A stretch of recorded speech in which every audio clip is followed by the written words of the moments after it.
উত্তর দিনাজপুর জেলার ইসলামপুর মহকুমার 4টি বিধানসভা কেন্দ্রের গণনা হচ্ছে ইসলামপুর কলেজে। কড়া নিরাপত্তার মধ্য দিয়ে ইতিমধ্যে গণনা কেন্দ্রে প্রবেশ করতে শুরু করেছে কাউন্টিং আধিকারিক ও বিভিন্ন রাজনৈতিক দলের কাউন্টিং এজেন্টরা। সবাইকে শুভেচ্ছা, নমস্কার, সালাম, অভিনন্দন। এতদিন সবাই মিলে ভোটে লড়লাম। আজকে মানুষ যে রায় দিয়েছে সেই রায়ের আমরা প্রতিফলন দেখতে পাবো।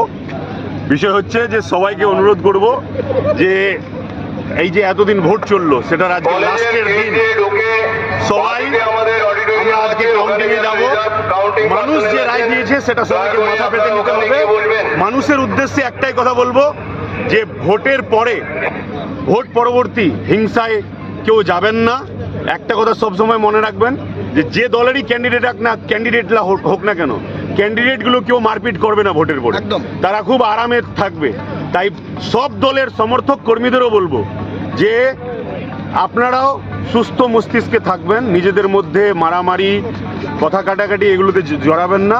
মানুষ যাকে রায় দিয়েছে সেই রায় নিয়ে মানুষকে মাথা পেতে নিতে হবে, এটুকুই বলার। স্বামী বাবু, বলছি যে প্রতি বছর আপনি ইলেকশনের সঙ্গে যুক্ত থাকেন, এবছর আপনি নিজে ক্যান্ডিডেট হয়েছেন, কি আলাদা দেখতে পাচ্ছেন ইলেকশন কমিশনের পক্ষ থেকে, বিশেষ করে কাউন্টিং এর ক্ষেত্রে?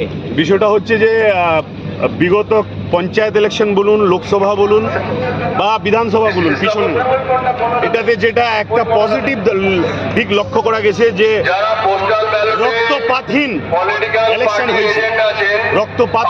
হয়েছে, হিংসার ঘটনা প্রায় খুবই কম। তো এটা একটা পজিটিভ দিক গণতন্ত্রের জন্য, এটা যেন বজায় থাকে। এবং ভোট পরবর্তী, ভোটের পর হিংসা হয়েছে আমাদের পশ্চিমবঙ্গে, সেটা যেন এবার না হয়, এটাই আশা রাখি।